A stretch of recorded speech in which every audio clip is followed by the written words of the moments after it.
Assalamualaikum warahmatullahi wabarakatuh.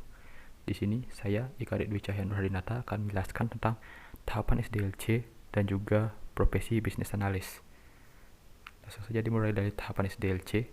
Tahapan SDLC secara umum dibagi menjadi 5, yaitu requirement analysis, design, implementation, testing, dan juga maintenance.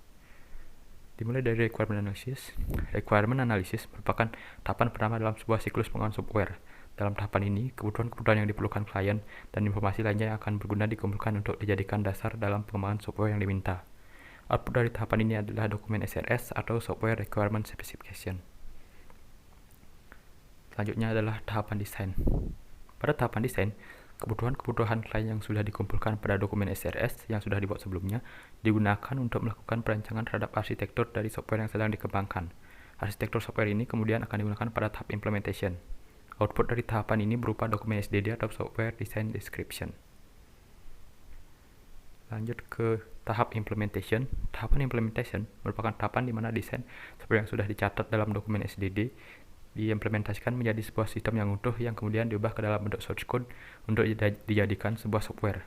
Output dari tahapan implementation adalah sebuah perangkat lunak yang sudah siap untuk diuji pada tahap berikutnya. Selanjutnya adalah tahapan testing. Tahapan testing dilakukan ketika kegiatan coding sudah selesai dilakukan pada tahapan sebelumnya. Pada tahapan ini, software yang sedang dikembangkan dites apakah sudah sesuai dengan permintaan klien dan apakah sudah berjalan dengan benar. Output dari tahapan ini berupa dokumen uji perangkat lunak atau DUPL. Yang terakhir adalah tahapan maintenance. Pada tahap ini, jika terjadi masalah ketika user menggunakan software yang telah dikembangkan, masalah tersebut perlu diperbaiki dari waktu ke waktu oleh pihak developer. Selanjutnya tentang profesi bisnis analis. Bisnis analis merupakan orang atau profesi yang bertugas untuk menganalisa, memvalidasi persyaratan untuk perubahan proses bisnis ataupun kebijakan suatu perubahan proses bisnis. Seorang bisnis analis akan melakukan analisa untuk masalah-masalah dalam dunia bisnis dan mencari solusi dari masalah tersebut agar bisnis yang dilakukan dapat berjalan dengan lebih efisien dan bisnis yang dilakukan dapat berkembang.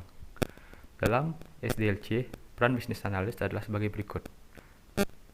Peran bisnis analis terfokus pada tahapan pertama, yaitu requirement analysis. Pada tahapan ini, bisnis analis berperan sebagai penghubung antara pihak developer dengan pihak klien. Bisnis analis berperan untuk membuat janji dengan klien dan juga melakukan wawancara mengenai apa-apa saja yang dibutuhkan klien untuk software yang akan dikembangkan. Selain itu, bisnis analis juga berperan untuk melakukan dokumentasi terhadap informasi yang dikumpulkan dalam dokumen SRS.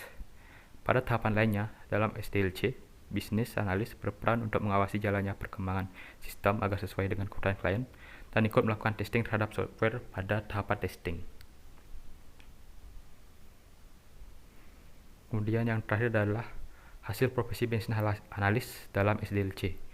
Dalam SDLC, bisnis analis paling berperan dalam pembuatan dokumen SRS. Dokumen SRS merupakan sebuah dokumen yang menjelaskan tentang kebutuhan-kebutuhan yang harus dipenuhi oleh software yang akan dikembangkan. Dokumen SRS memiliki standar di mana dalam dokumen ini tidak boleh ambigu dan harus lengkap.